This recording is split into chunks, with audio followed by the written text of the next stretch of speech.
By the 9 and 4, welcome once more to the library, where today we're going to take a look at one of the races of Gryphon'sLibrary that has served with distinction from their divine beginnings through the wars of the elders and the reign that followed, continuing into the current day. That being the children of gods, the graceful and gracious Elves of Avlyn. I am the recorder, and as my regular viewers and perceptive patrons are no doubt aware, this shall only be a brief introduction at the subject of hand, with future entries to explore the long and deep histories of the elves to come in future, some sooner than later. To begin, let's take a look at the major elven types and see what they look like and a bit about them, beginning with the Sun Elves. Sun Elves. Many Sun clans do and have existed. Some say the Sun Elves are far outnumbered by the others. The Sun clans claim it is because of their selective breeding, and while they're certainly not ordinary, they all bear a similar appearance as far as skin tones. The Sun Elves share sun-kissed skin that shows through universally despite variance in tones. They also have warmer hair tones and eyes. The royal line had a golden sheen to their hair and to their eyes. They also have a more solid build than most elves, but are not quite as graceful as their fellows. They are also generally more cultured in arts and more skilled in craftsmanship, and indeed were the clans that most labored in the construction of Avlyn. They are known as the craftsmen and artists of the elves. Moon Elves. The children of the nymph Luna have paler skin and hair tones than their cousins. Their eyes are variations of blue or gray typically. Their hair follows the same coloration, but the noble, royal line was blessed with hair seemingly spun of silver. The Moon Elves have much in common otherwise with their cousins, the Sun Elves. The Moon Elves have a slimmer build, but are far more graceful than their Sun Elf cousins. They tend to serve as the scholars and historians of the elves. Tree Elves. These wilder elves have darker colorations to blend in with the extensively forested surroundings of their forebears. Their hair varies from greens to deep browns, and the noble houses have vivid orange or red hair marking them out. They are often regarded as the fiercest of the elves, having their famed agility as well as a wiry strength. The tree elves are selective, though not biased with whom they trust, and their villages and towns are within the tree belts, and usually more merit-based. The tree elves tend to serve as the warriors of the elves. Star Elves. Star Elves are the most strikingly featured of the elven children. They have hair that ranges from purple to black, and a fair skin, typically a gray in color. The noble line is born with magical runes upon their bodies. Their forebearer was a powerful sorceress, a water nymph of great beauty. They are all almost born universally with magical abilities, and are responsible for the powerful wards upon the city and structures of Avlyn. Obviously, they serve as the magicians of the elves. The Sky Elves. There are no original Sky Elves left on Gryphon'sLibrary, as Vanson killed all of them during the early days of the reign, based upon a prophecy he discovered that a Sky Elf would be his defeat. This house, ages later, was partially resurrected by the divine Sky Child line, and is a house of mostly elf-shaped crystons. During the redemption, some of the Sky Elves from Gavain returned to Avlyn, bringing true Sky Elf blood back to Avlyn for the first time since the rain. They are the most varied of the elven houses, servicing many functions. However, in the ancient times, they were the seers of the elves. Not mentioned are the sea elves, who, for reasons to be explored in their own entry, are not a part of the greater elven nation of Avlyn, but they are most definitely part of the elven race, and relations are good between the two. Having appeared in the historical record in the Age of Elders, they are among one of the first of the younger races to so emerge. As to the claim of being the children of gods, a telling of their own story of how their people came into Jam'mR details a basis for their claim. Mizrael and Nodell had a son named Daystar shortly after their creation, in the time before time. He was a joy to behold, and the entire divine court adored him, save one.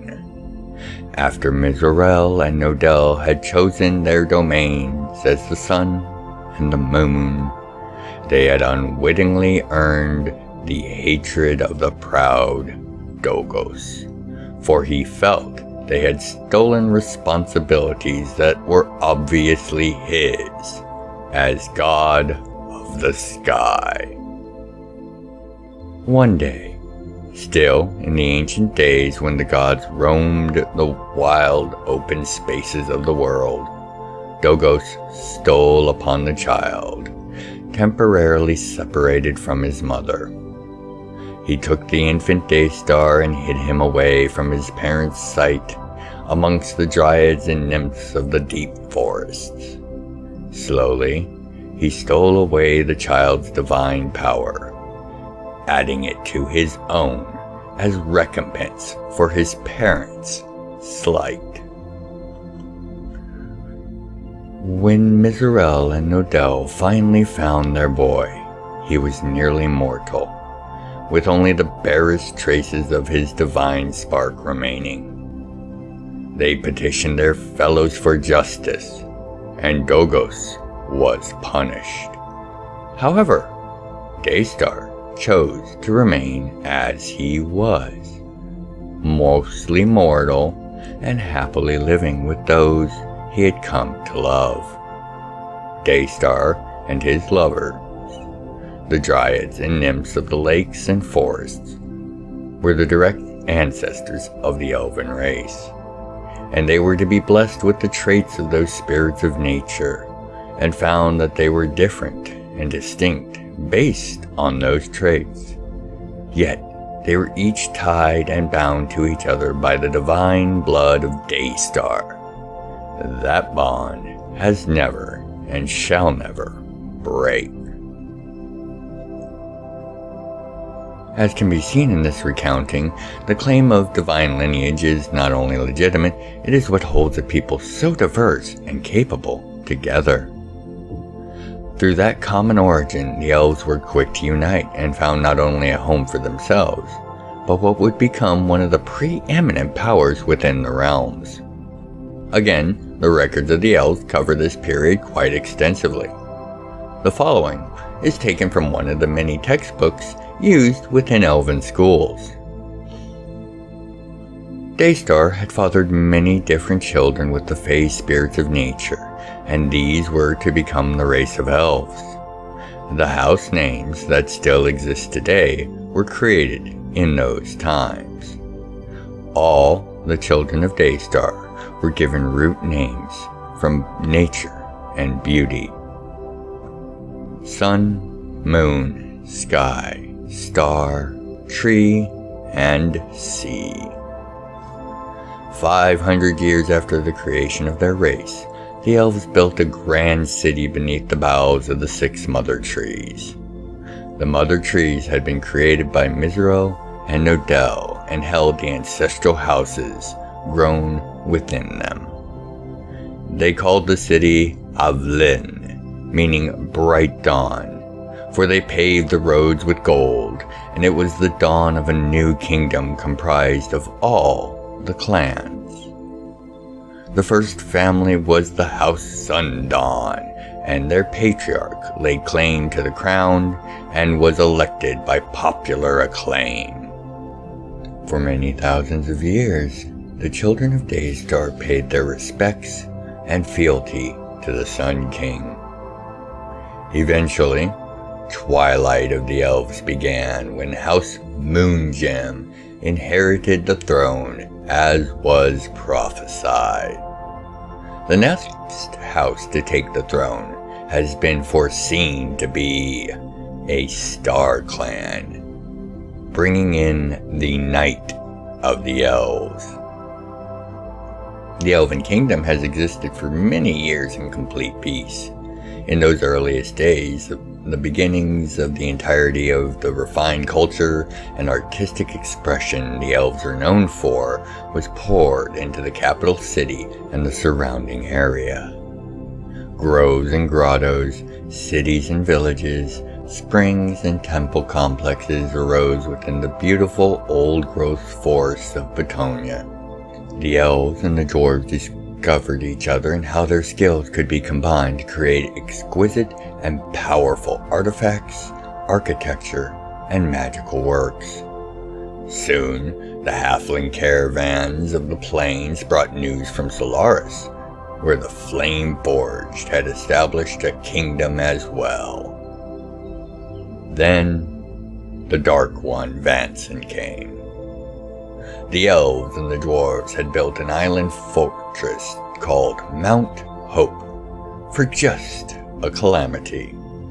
The youngest son of the king stayed in Avlyn with his father, while most others fled to the island fortress for safety. When the elves in Mount Hope eventually turned to evil and regicide, the great hero, the sorcerer Camille, punished them, and they became what is known today only as the Cursed. The proud elven fortress called Mount Hope was no more, but rather Cursed Mount. In the aftermath, the king's youngest son assumed the throne in Avlyn. Lost during the final evacuation to Mount Hope was the monarch now known only as the Lost King. It is said he led a valiant yet doomed attack on the Dame's forces to cover for his fleeing people, never to be seen again.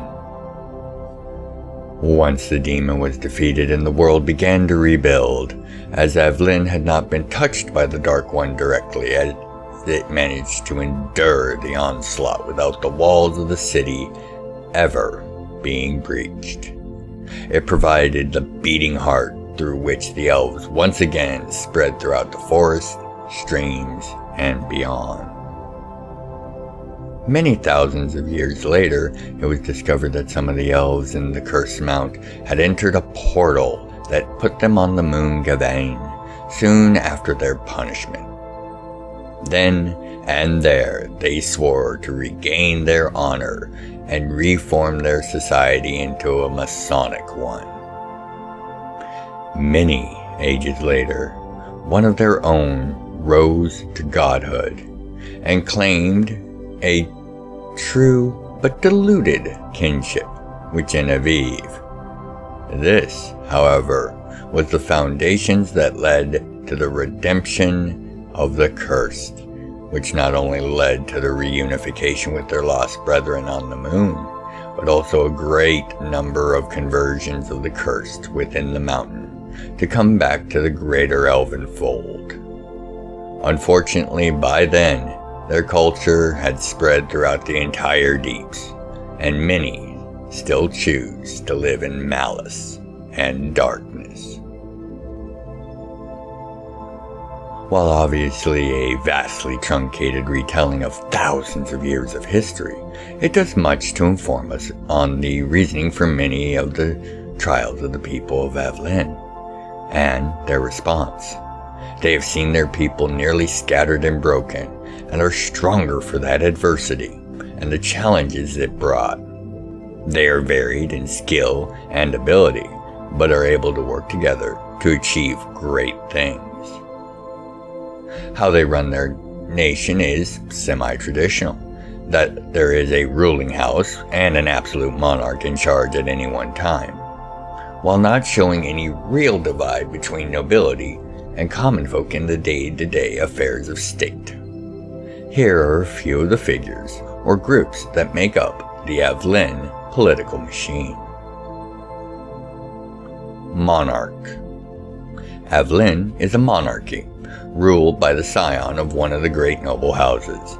The eldest child of the monarch is the heir, regardless of sex. The goddess Genevieve has been known to directly interfere in the line of succession in the past. The 10, sometimes referred to as the king or the queen's 10. The 10 are champions, one from each of the 10 noble high houses. They act as an independent body, governing matters of war, only to be superseded by the monarch themselves. The Council. The monarch is often assisted by a council of appointed and selected advisors, but it should be noted that the ruler is an absolute monarch, and therefore not beholden to the council's advice or suggestions. Court.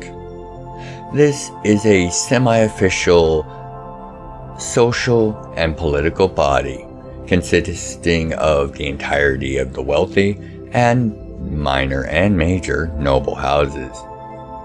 The members of the council as well as the monarch are expected to make regular, if not frequent, attendance at court a priority, not only to hear and rule on matters of import between the various factions, but also to hear of any issues or troubles affecting the nation at large. The brother or sister of the heart. The monarch, or the heir apparent, is attended from birth by a child close to their own age, typically a little younger, from one of the noble houses.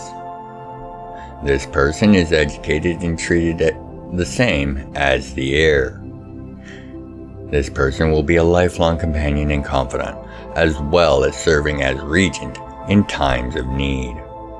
They are also an official member of the council and will often serve as a substitute for the monarch at court during times of need, and while not having the authority to render binding judgments officially, the heartfelt impression of a situation that will be rendered and given by a brother or sister will often be considered the final word on the matter, unless the monarch themselves later amends or otherwise revokes or make further comment on it.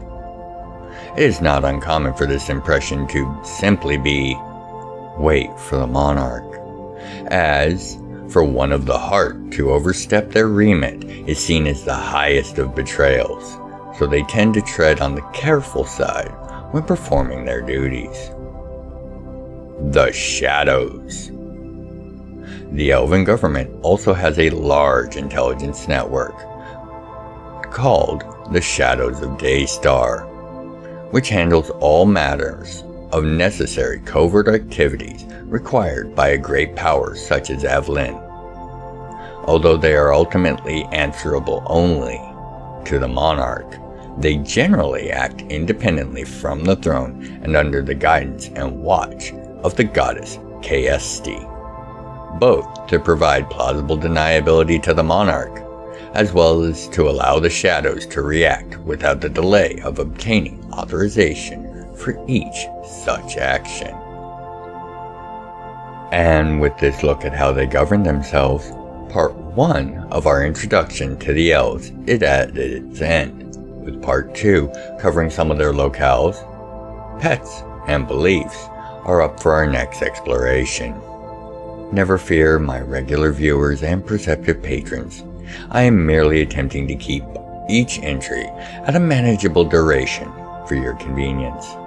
Now, with that said, I do hope you will join me for the second and final part for this subject. And as always, I want to thank you for your time, interest, and support. It does mean the realms to me. Thank you. Until you next find your way back to the library for our next entry, by the 9 and 4, be well, take care of yourselves and each other. If you'd like to contribute to the further exploration and explanation of the realms, please consider leaving a comment, a like, and sharing the video around. I read all the comments and make efforts to reply to each. Thank you for helping to grow the channel, and know I look forward to each and every one of your comments. Other methods of support can be found in the channel's description. Thank you for watching.